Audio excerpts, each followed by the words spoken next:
Thank you very much to all the speakers. I think it's been really, really useful in setting the scene and helping us to move forward with the conference. We've got about 20 minutes. I would ask people from the floor to maybe stick to maybe questions rather than speeches, so as many people can come in. And we've got plenty of time in the workshops and in the next session for discussion anyway. So can I have some indication how many people will speak? Okay, so I've already got 5. So if you start with the lady there, and then the gentleman behind that one. Thank you very much. I don't think it was mentioned or brought out clear enough the effect of war and the allocation of resources nationally and internationally to that effect. I can only point out to this figure, to this lady who is pictured in the number 1. I saw this photograph, the complete photograph. She's from Yemen. She's holding a child, 16 months old, and he's dead. This was so shocking to me. I saw it on the Guardian website, and I see it again here in the woman, number 1. In Yemen, this was a poor country, and people now, because of the war, because of us, our government and American government, US government supporting Saudi Arabia to attack this country, there is now mass famine. 3 million people don't have access to drinking water. 7 million people are starving. The food cannot get to the people because they have bombed the harbor and the grains. So it's not working anymore to bring the food in with ships into the harbor. The ships are being attacked. So there are masses and masses of people who are cut off. And I think if we turn against this global threat of war, it will completely change the outlook on the threat of environmental destruction, because then we can talk about the responsible way of looking after our Earth, our world. Because now we are being told. Have you got questions? Yeah, the question is, we need to have a new United Nations. Can we do that to approach our future? Okay, thank you very much. Sir, you mentioned that heat waves nowadays, even I noticed that 0.25 degree, I'm basically from India. So what is your recommendation for the governance, for the better governance in terms of short-term measures and for the long-term initiatives by the government?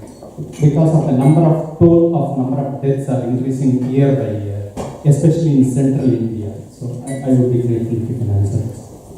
I'm relying on speakers to make sure they pick their questions. I'm going to take a few more before bringing them up. Yes.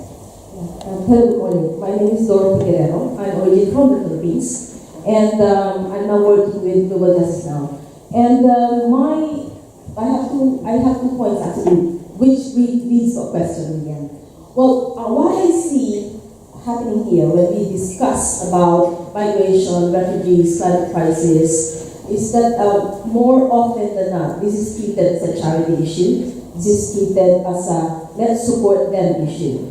So the discourse is in many instances is quite devoid of the fact that there is a global division of labor and that there is history. The old slogan of migrants, "We are here because you were there," is unacceptable in many circles. So how do we bring that perspective that in the first place migration happened because there's a lot of dispossession, there's a lot of destruction created by global transnational corporations, global capital, mainly from the majority first from the Western countries, and that citizens or people do not migrate just because they want to. More often than not, they were forced to migrate for survival. So my second point is that if we link this now with the climate refugee, it could follow the same pattern. We were here because our climate, our environment were destroyed back there because you were there. So that kind of narrative. Second, second is that in terms of framing, what I find missing also is the fact that in many areas, in terms of inland migration or inside the territory, one case that Asad mentioned is in the Philippines.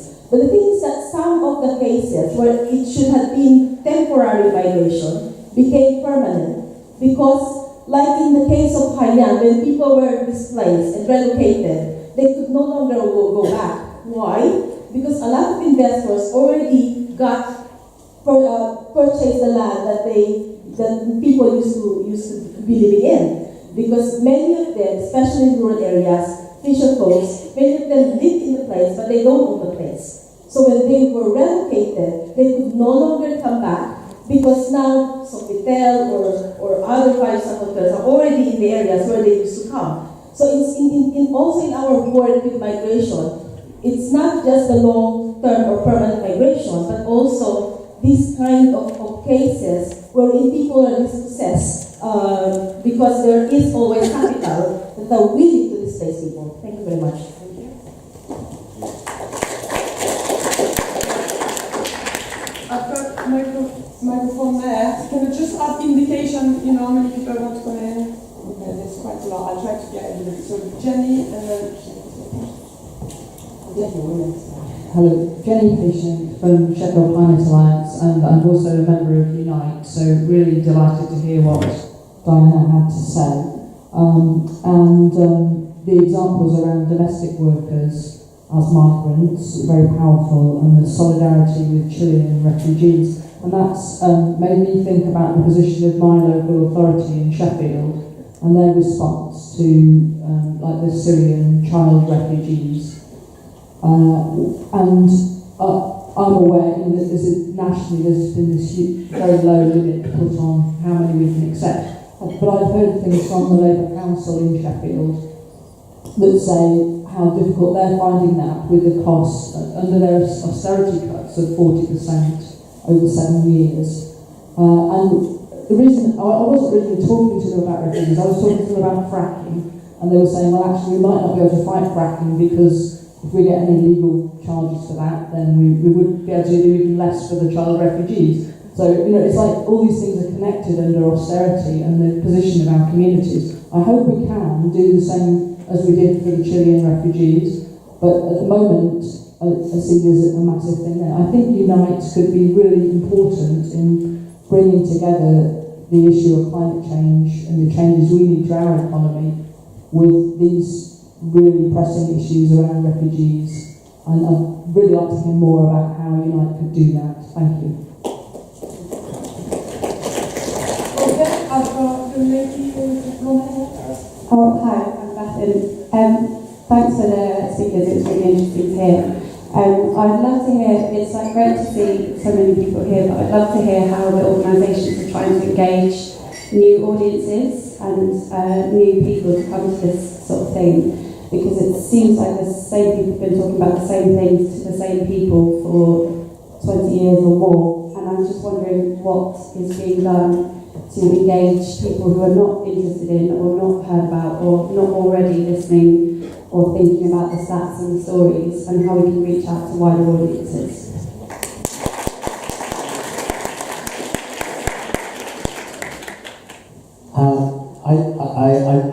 I applaud the lady from Global Justice now, and that was an excellent contribution. And I also would like to comment on what the lady said on the far side of the room about we need a new UN. Because there's a huge danger that we're all being lulled into a false sense of security through the mechanism of carbon offsets. Carbon offsets in many, many places around the world are responsible for mass evictions, village burnings, and even the murder of significant members of the community who possess the collective knowledge of the environment and the uses that the forests and ecology can provide for the people. And also, they deprive us, the deaths of these people deprive us of hopes for climate resilience from natural means. But I just would like to say that in terms of this false sense of security, we have to, the UN has been responsible for supporting the New Alliance for Food Security in Africa, which is a land grab and a resource grab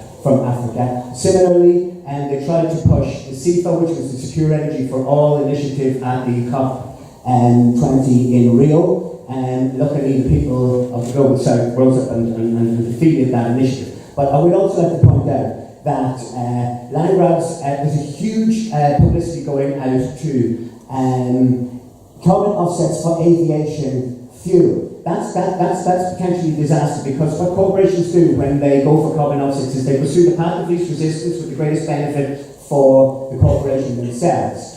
And this inevitably means lack of consideration for both the ecology, the biodiversity and the humanity in the places concerned. And I'd like to point out that the World Wildlife Fund, for example, comforting organisations that we all love to give money to because they have great advertising campaigns, are lurching from one disaster to another, are consistently being exposed of being responsible for other lack of consideration for the communities living on places where they are turning into reforestation and natural parks. Also, our Forestry Stewardship Council, the Forestry Stewardship Council relies on self-certification. That means that the plantation owner says where, when and by whom they are assessed. And the Roundtable on Sustainable Palm Oil is now involved in a scandal relating to employment practices and mass evictions, and also the Commonwealth Community Corporation is also involved in scandals. We must not allow the mechanisms are not fit for purpose, and we must not allow advertising to shelve us. Thank you. Sorry, if you can take your question, and then there's a lady just behind you as well. Thank you. My name is Mel. This is a question for Diana. I'm also a member of the United Union, and it's a similar sort of question, but it's basically, we've heard that for justice and for human rights, we need to tackle climate change.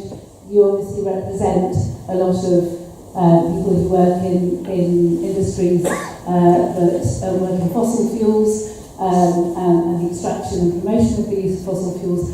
How are you dealing, how will you deal with the need to transition the economy to climate jobs while being able to represent your members? I'm really sorry that a lot of other people wanted to come in, but I'm just going to take the last question. Thank you. Thank you to you all speakers. My name is Anne from Uganda, student here. And my question is to Diana. You talked about trade unions being adaptable and being flexible. So I'm wondering, has there been a past strategy where maybe I should call them climate lawyers involved in representing climate refugees? Then the second question is, there are people moving because of war, others are moving because they've been living in floodplains and it's genuine. But so if, for instance, people who are living from war or different reasons, economic reasons, what happened? Is it a sustainable strategy if everyone keeps moving to different countries and maybe they abandon their country? So, could you define what climate refugee is? What are we talking about? Excellent. I think that's an excellent last question, actually. And we're probably going to spend the whole day trying to work this out. But there is a lot of issues interrelated and a very complex situation. So I don't expect the speakers to necessarily answer all the questions, but maybe just take 2 minutes each for their last thought and response to what has been said so far. And I'll start with you, John, if that's okay. So I'm a poor old boring physicist, and I've been working for many years on atmospheric science and being sort of involved in environmental issues. And now I'm head of a climate change institute, and I find I'm talking to people I never would have thought about talking to, really, because I would have thought they would sort of the other side. as it were, the military and the capitalists. So I'm finding myself talking to other people, including the military and the capitalists. I mean, this is, way outside my understanding. Now, the issues are, the military absolutely understand the issues. I mean, this is quite extraordinary. So, well, I don't know about nowadays, but the head of the Pentagon under Obama said that climate change was their biggest issue. And I've spoken to the head of defence and the Marine Forces in the UK, absolutely the same thing. They understand that, it's self-interest actually, but they understand that people moving due to climate insecurity is going to exacerbate security across the world, and it's something that we need to do things about. So I think that's a positive. And if you're looking for things that might just persuade the American administration, not to back out of climate action, perhaps that's one of them. And the second thing is, the capitalists, many of them see that their businesses are at risk. We've heard about supply chains, and many other aspects of businesses are threatened. And recently we had this international thing, I don't understand economics, but this is called the climate-related financial disclosures, where companies will have to tell their investors what are the risks that company has associated with climate change. And the investors will then have it made available to them as to whether they want to continue investing in that company or not. And hopefully, slowly, that will move companies to be more towards, doing less climate-stressy things. Now, you may think I'm naive and optimistic, but I think if we get the military and the capitalists involved, we're onto something.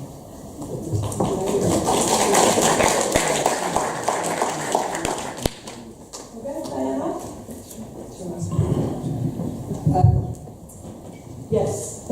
Okay.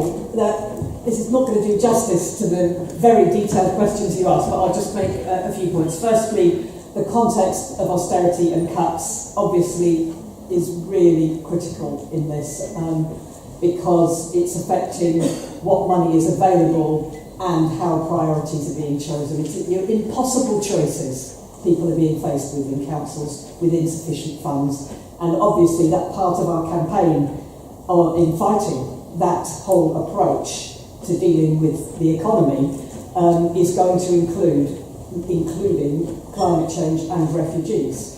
But I suppose that my message overall is there's a real danger if we're not careful that we say to people, you can't support this campaign unless you also support this and this approach.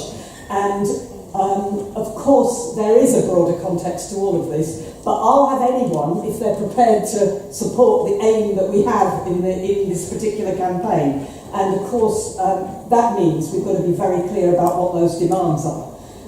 Ones that we can unite around, and ones that we can all share, and that we can, as the person over there was saying, build the biggest possible alliance around. I know that's easy to say and hard to do, and all these other things that people say are going to be there. But I've been in environments where you argue about decarbonisation, and I'm accused of being protectionist of developed countries. Why shouldn't other countries in the world have the right to develop like you did, like the country you're from did? It's not so straightforward sometimes. And when I say core labour standards have got to be key, why are you imposing them in other parts of the world when you know that things developed in your country without that? So there are those divides that I think we've got to recognise in coming to an international approach, and we should welcome those initiatives that are at least trying to move in the right direction.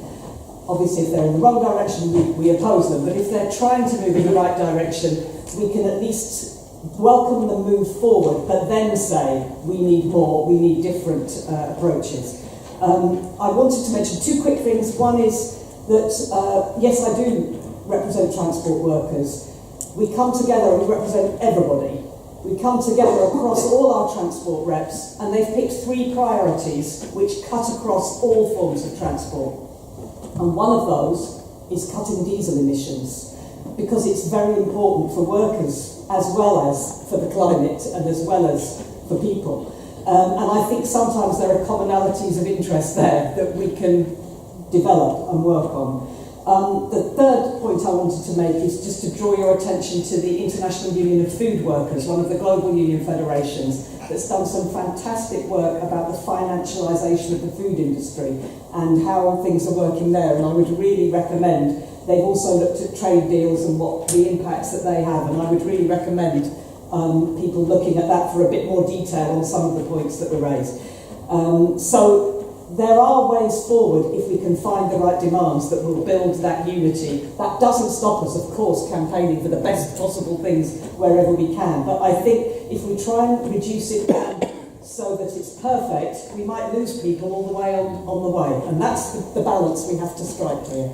But the aims of this campaign are ones that could attract huge support, it seems to me. Thanks, Sarah. And finally, lots of really good questions, and some I think we're going to touch on in other sessions, so I'm going to try and not necessarily talk about those because I think we will definitely. But maybe I can also say I'm a Unite member as well. And actually, as somebody who came into the environment movement as what I would call a reluctant environmentalist, I came more from a social justice background. In fact, one of my first industrial campaigns was the miners' strike. I've still got a poster on my wall saying "Coal not coal," and coming from Lancashire, I've seen the devastation that was left at the end of the miners' strike and the destruction of the coal industry for lots of communities, and that really tells us a story about. We know that the transformation that's required of our economy and the way we produce and consume our energy, food, etc., requires a fundamental shift, and for that we need social license. We need people to engage with us. This can't be important, right?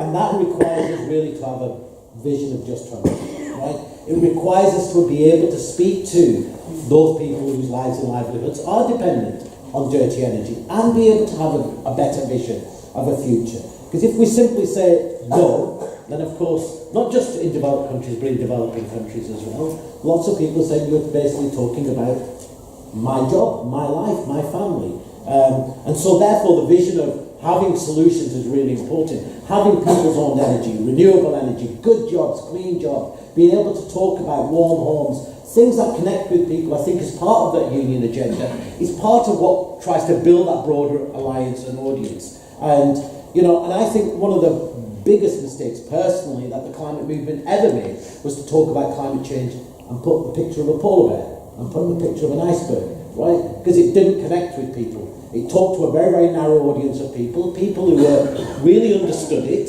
and therefore could say, and I'm not saying that polar bears aren't important, they're very, very important, but it wasn't a way to, I think, engage social justice people, new people. And I think part of this conversation also that we're beginning here around climate refugees is that conversation of how do you build big social forces?